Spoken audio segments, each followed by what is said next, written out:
Chrétienne, creuser la Bible, servir Christ, le podcast d'Angie et Aurélie. À l'Évangile est-elle si importante quand nous lisons la Bible? Est-ce que Jésus nous a enseigné à interpréter la Bible de cette manière? Quel est le danger si nous sautons cette étape? Voilà les questions auxquelles nous allons répondre dans cet épisode de Chrétienne. Bonjour Angie, bonjour Laura. Bonjour Bonjour. Aurélie.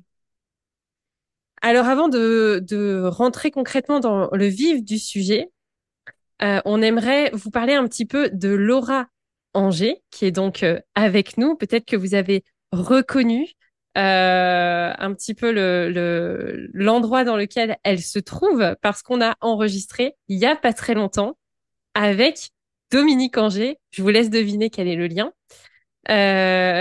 Donc effectivement, Laura est bien la femme de Dominique. Et ils ont ensemble 3 garçons de 19, 17 et 15 ans. Laura a grandi en France avant de poursuivre ses études aux États-Unis à la Trinity Evangelical Divinity School. C'est comme ça qu'on dit? C'est ça. Ok. Près de Chicago, Dominique et elle ont exercé un ministère en France. C'est quand même un bel endroit. Et en Suisse pendant 13 ans. Et se sont ensuite installés en famille à Montréal en 2016. Alors que Dominique est doyen de la faculté de théologie évangélique, Laura accompagne des personnes qui souhaitent approfondir leur étude de la Bible ou découvrir les enseignements et la personne de Jésus dans ses temps libres. Laura aime faire du jogging et partir en randonnée en montagne. Et on est vraiment très, très reconnaissante avec Angie qu'elle ait accepté notre invitation et qu'elle soit avec nous aujourd'hui. Bonjour Laura. Bonjour. Bonjour Aurélie, bonjour Angie, bonjour tout le monde. Ouais, moi je suis reconnaissante aussi vraiment à vous deux de m'avoir invitée à venir intervenir sur ce podcast. C'est vraiment un plaisir, une joie pour moi, un honneur aussi. Et nous sommes également heureuses que tu aies accepté de venir partager cet enseignement avec nous sur Chrétienne. Nous avons entendu des retours des femmes qui ont beaucoup aimé cette session que tu as donnée à notre formation Sola Femme Scriptura sur Habakkuk. Et j'ai hâte que tu partages ceci avec nos auditrices, auditeurs. Et pour replacer cet enseignement dans son contexte de l'étude de la Bible, en général, j'aimerais réviser brièvement ce que nous avons à date fait dans cette série dans le parcours de l'interprétation.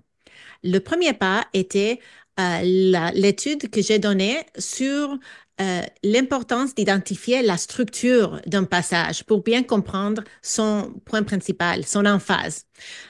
Ensuite, nous avons fait un épisode sur l'importance d'identifier nos grilles de lecture, les lunettes que nous portons, qui peuvent influencer notre vision du monde et notre lecture de la Bible. Ensuite, nous avons invité Debbie Brooker-Hurtaud à nous parler de l'importance d'identifier le contexte d'un texte biblique pour bien l'interpréter. Cela nous a permis de comprendre le point principal du passage, c'est-à-dire le message que l'auteur voulait communiquer à son audience d'origine à leur époque. Car on dit souvent, un texte sans contexte est un prétexte.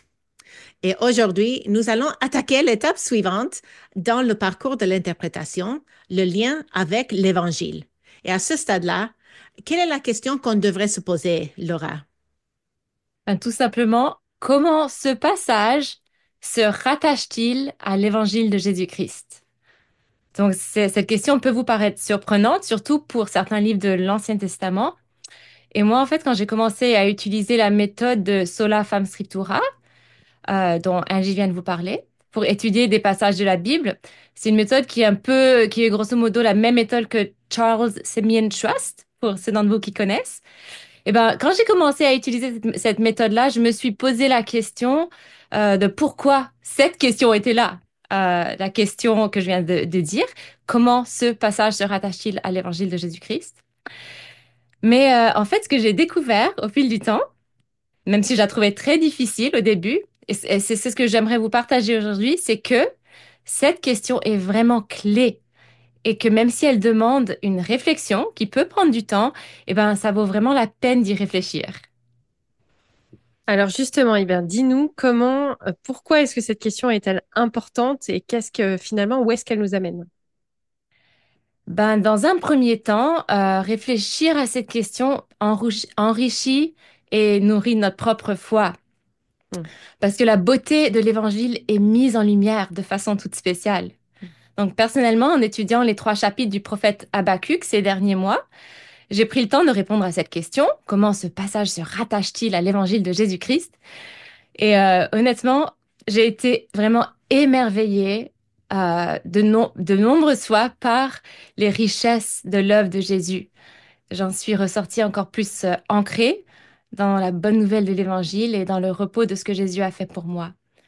Donc réfléchir à cette question nous mène à nous délecter de plus en plus de Jésus et de ce qu'il a accompli pour nous.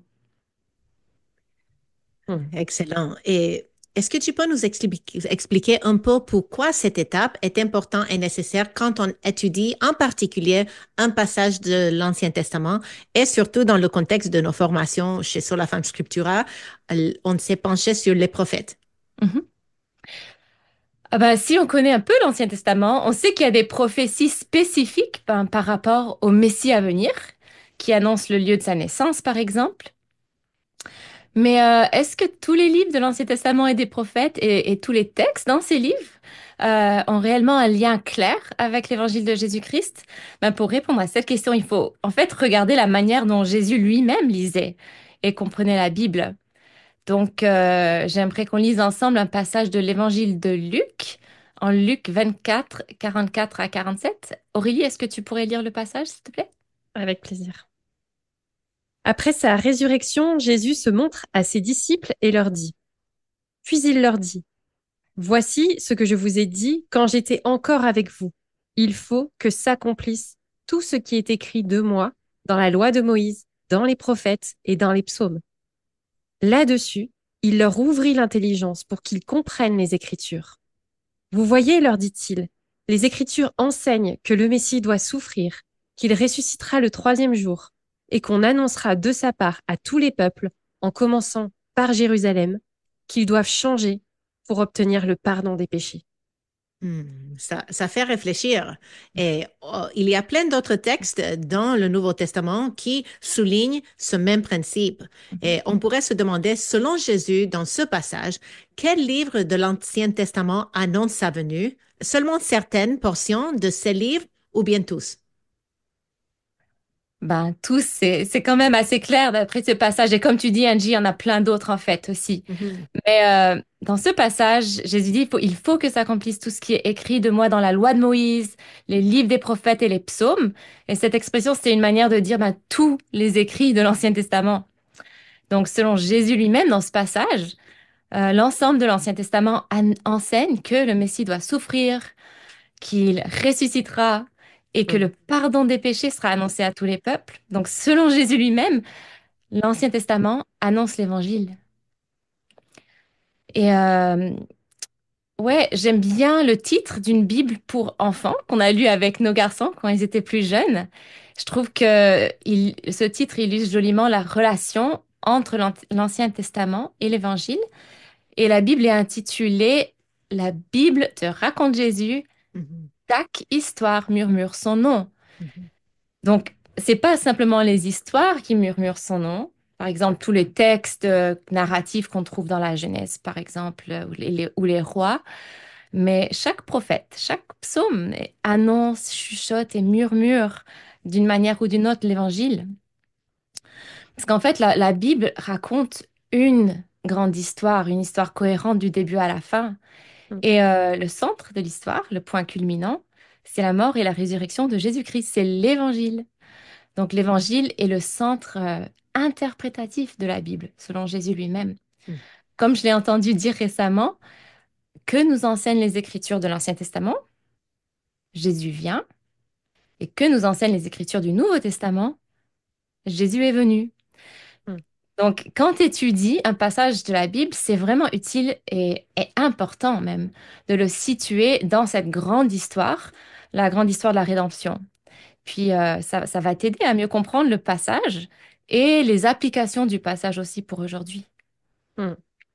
Alors, est-ce que tu peux nous dire un peu plus précisément les différentes choses qui sont incluses dans cette grande histoire de la rédemption? Bien sûr. Ouais, on peut découper cette grande histoire de la rédemption, c'est-à-dire la grande histoire du salut par Jésus, Hmm. en 5 parties. Donc, la première partie, c'est la création. Le Dieu éternel et tout-puissant crée tout avec perfection, précision et beauté. Et Dieu crée l'être humain en son image pour le refléter et pour être en relation avec lui. Et Dieu le déclare très bon. Mais, et voici la deuxième partie de la grande histoire, l'être humain se rebelle contre son créateur et agit comme s'il était lui-même son propre Dieu. C'est la chute.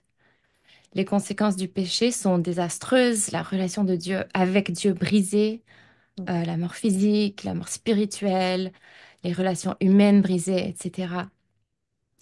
Mais dès le troisième chapitre de la Bible, et c'est la troisième partie aussi de l'histoire qui débute, Dieu promet qu'il va intervenir pour sauver l'être humain et le réconcilier avec lui-même.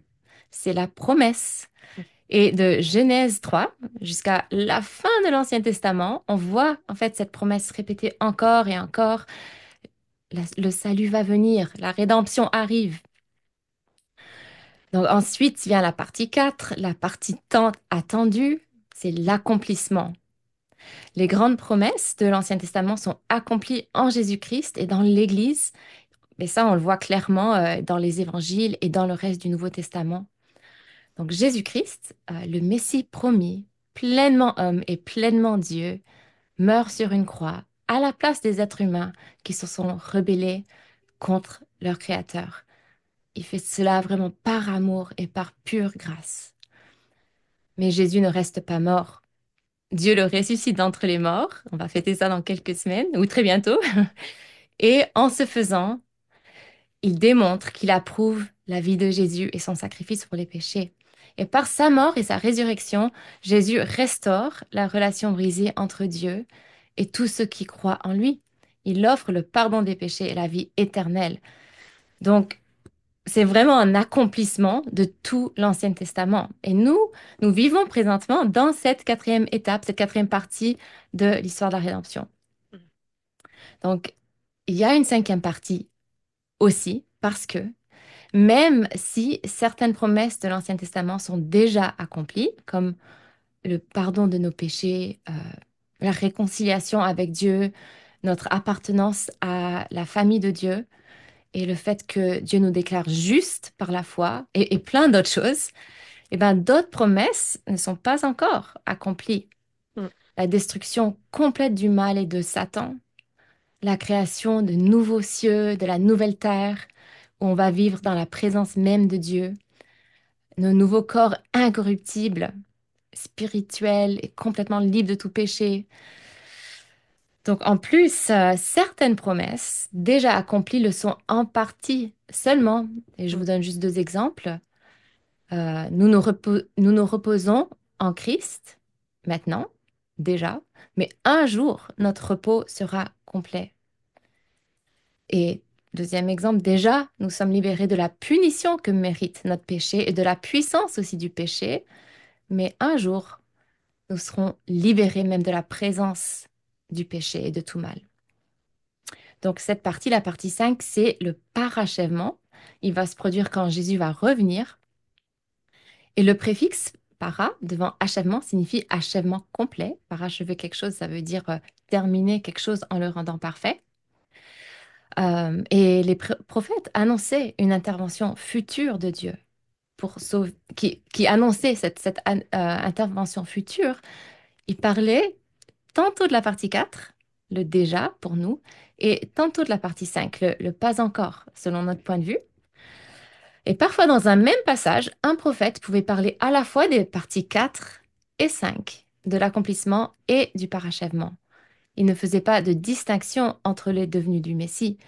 C'est comme si vous voyez au loin des sommets de montagne, sans distinguer un premier sommet plus proche, celui de la première venue du Messie, et un deuxième plus loin, celui de son retour. C'est seulement quand Jésus est venu qu'il a expliqué qu'il reviendrait pour parachever l'accomplissement de la promesse.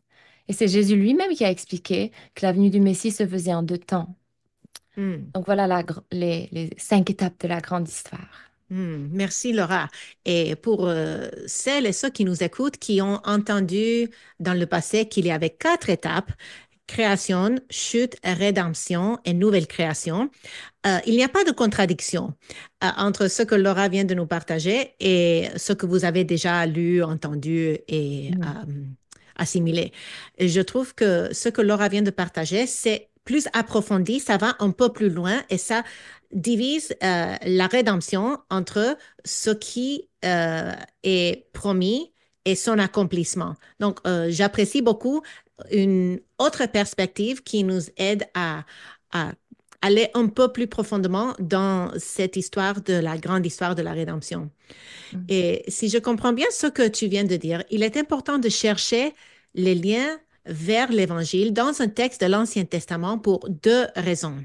Premièrement, tout d'abord, parce que Jésus lui-même nous enseigne à le faire. Mhm. Et deuxièmement, parce qu'étant donné que la Bible raconte une histoire unie, les textes de l'Ancien Testament ne peuvent pas être compris de manière isolée, mais doivent être interprétés comme faisant partie de cette grande histoire. Mm. Tout à fait, tu as très bien résumé, Angie. Hmm. Alors, comment on fait? Parce que peut-être que parmi les personnes qui nous écoutent, il y en a qui ouvrent un petit peu les yeux sur quelque chose où ils se disent ouais, mais c'est peut-être un peu compliqué. Finalement, est-ce que je peux faire l'impasse dessus? Finalement, est-ce que c'est vraiment obligé de chercher dans le passage que je vais lire le lien avec l'Évangile? Est-ce qu'il existe une forme de danger à ne pas faire l'effort de créer ce pont-là entre l'Ancien Testament et Christ? Oui, je pense qu'il y a vraiment 2 dangers. Je vais pas en parler en détail maintenant avec vous, mais il y a des dangers. Et puis, donc, le premier que je vois, c'est surtout qu'on comprendrait, si on reste juste avec notre passage, sans penser au lien vers l'Évangile, on comprendrait seulement en partie notre passage parce qu'on aurait cette vue un peu rétrécie et erronée du plan de Dieu, parce qu'on mettrait de côté le but ultime de Mm. chaque texte de l'Ancien Testament, ce qui est pointé vers Jésus et annoncer sa venue.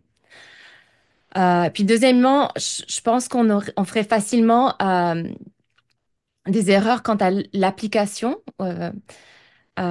si on ne prenait pas en compte que l'Évangile est le point central de toute la Bible. On va peut-être, par exemple, faire des applications moralisatrices ou d'autres types d'applications qui viennent, ouais, sont pas centrées sur l'Évangile. Voilà. Donc, on a vraiment besoin de cette étape dans notre étude de la parole de Dieu et dans Hmm. notre mise en pratique aussi. Hmm. Et pour les anglophones, peut-être qui connaissent le pasteur assez connu, Matt Chandler, il y a une vidéo où il parle de l'histoire de David et Goliath. Et il souligne le fait d'une manière très passionnée. Il dit, si tu veux appliquer ce texte, sache que toi, tu n'es pas David. Tu n'es pas le héros de l'histoire. Toi, si tu veux te trouver dans le texte de l'Ancien Testament, sache que toi, tu es plutôt comme les soldats d'Israël qui tremblaient de peur à cause du fait que les armées des Philistins étaient devant eux et ils craignaient leurs ennemis.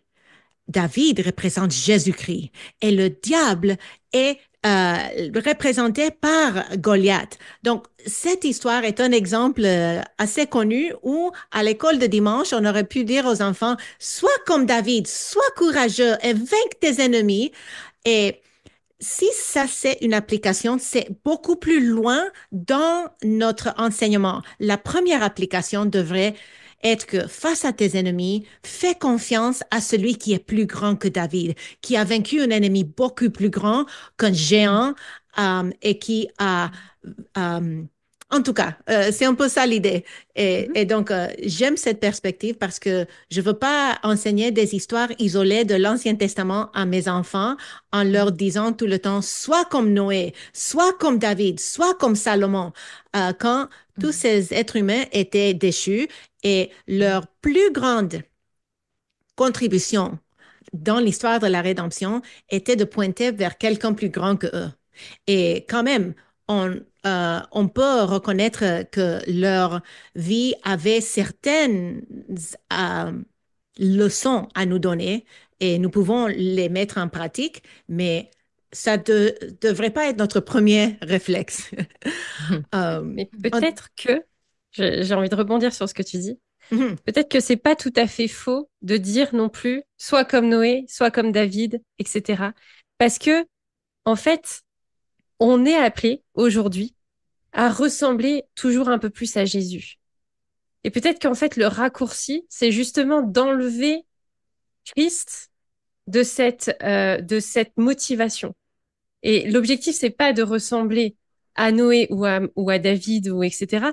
L'objectif, c'est de ressembler à Christ qui est préfiguré dans ce personnage-là. mhm, Et c'est pour ça qu'il y a un danger à faire ce raccourci-là, comme tu mhm, viens de le dire. mhm. Et en fait, c'est de faire un peu ce triangle, de partir du personnage, d'aller jusqu'à Jésus pour après revenir à nous. Bref, voilà. Absolument, Excusez-moi, oui. je vous ai... Mhm.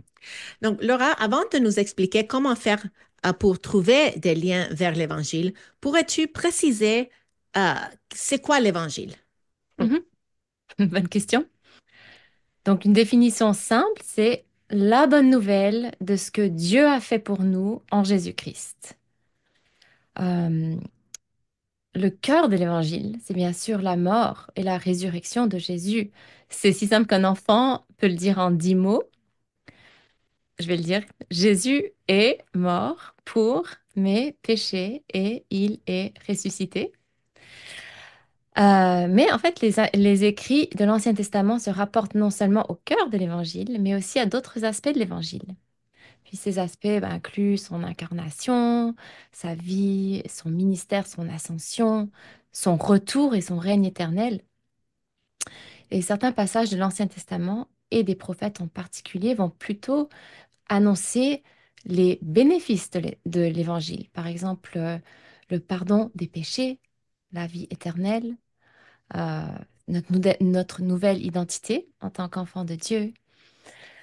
Mais on peut aussi voir ces bénéfices selon une autre perspective. Avant de les recevoir, on en avait besoin. Par exemple, à cause de notre péché, on a profondément besoin du pardon de Dieu. Donc, et finalement, certains textes mettent en avant plutôt la réponse attendue face à cette bonne nouvelle. La repentance, la foi et l'obéissance sont des réponses attendues face à l'Évangile. Donc, c'est bien de garder en tête cette définition de l'Évangile, euh, la bonne nouvelle de ce que Dieu a fait pour nous en Jésus-Christ, et aussi les différents aspects euh, autour de l'Évangile et notre besoin de l'Évangile, les réponses attendues face à l'Évangile, les bénéfices de l'Évangile. Voilà, tout ça. Quand on réfléchit au lien vers l'Évangile dans notre passage, c'est bien d'avoir tout ça en tête. Hmm. Excellent. Mhm, Donc, on a déjà répondu à pourquoi est-ce que cette étape, elle est importante. mhm, Euh, Qu'est-ce que l'évangile? Qu'est-ce que la grande histoire, le grand plan de la rédemption? Alors maintenant, comment est-ce qu'on procède concrètement pour trouver des liens vers l'évangile quand on est devant un passage de l'Ancien Testament et spécifiquement peut-être un passage des prophètes? Quelles sont, toi, les questions que tu te poses, la méthodologie que tu utilises? bonne question. Donc, tu cherches tout simplement ce que j'appelle les routes vers l'Évangile. Cette expression ne vient pas de moi. Euh, Ces routes sont des liens naturels qui sont là dans le texte et qui mènent réellement vers le Nouveau Testament. Donc, j'ai enseigné récemment sur Habakkuk. Donc, je vais parler là des prophètes, du coup. Dans les prophètes, il y a au moins 6 types de routes qui mènent à l'évangile. Et pour trouver ces routes-là, il n'est pas question d'être créatif, mais plutôt d'être observateur. Hmm. Tu parcours lentement ton passage. Et en te posant la question, est-ce que je vois une ou plusieurs de ces routes dans mon passage? Donc, un petit conseil pour toi, avant de commencer à chercher ces routes vers l'Évangile, relis le travail que tu as déjà fait dans l'étude de ton passage. Si tu as suivi le parcours de l'interprétation dont Angie a parlé tout à l'heure, tu auras déjà trouvé, par exemple, le point principal du passage, le PPP, et d'autres enseignements forts du texte. Parce que souvent, donc en cherchant ces routes vers l'Évangile, euh, ces routes-là vont être en rapport avec un enseignement fort ou avec le PPP. Voilà. Yes. Excellent. Et ben voilà, c'est la fin du podcast. Désolée, on aime trop faire ça et vous laisser en suspens pendant une semaine. Donc, si vous voulez découvrir plus concrètement ces 6 types de routes vers l'Évangile que Laura a identifiés dans le livre d'Habakkuk, soyez des nôtres la semaine prochaine pour la suite. Peut-être que en lien enfin, je ne sais pas si vous avez prévu d'en parler ou pas, mais là, j'y pensais. Il existe ce petit fascicule qui s'appelle l'Évangile, la grande histoire. L'Évangile.net, la grande histoire, découvrir l'essentiel de la Bible en 12 sessions avec vos amis. On vous le mettra en lien et je pense à ça notamment pour la question de la compréhension de c'est quoi ce grand plan. Et je trouve que c'est vraiment essentiel d'avoir des outils comme ça pour apprendre à se poser des bonnes questions sur les étapes clés dans la Bible pour découvrir la grande histoire. Et c'est un livre qui est hyper adapté pour des gens qui découvrent aussi la foi et qui sont peut-être pas habitués à un vocabulaire un peu à notre jargon évangélique. Mais voilà, c'est quelque chose qu'on a démarré nous en église et c'est vraiment chouette de pouvoir avoir cette vue globale. Voilà, si le plan de la rédemption c'est quelque chose qui vous parle pas trop, là vous avez quelque chose d'accessible. On mettra le lien et je pense que la semaine prochaine il y aura d'autres références pour creuser un peu plus encore tous ces Ouais. sujets-là. Ok, Mhm. excellent. Merci Laura, merci Angie. On se retrouve la semaine prochaine pour la suite, promis. Et d'ici là, on reste disponible par mail si vous le souhaitez, bien entendu. Bonne semaine et à mardi prochain. À mardi Bonne prochain. semaine! Abonnez-vous à notre blog sur toutpoursagloire.com si vous souhaitez être informé des prochains épisodes. Merci pour votre écoute et à bientôt.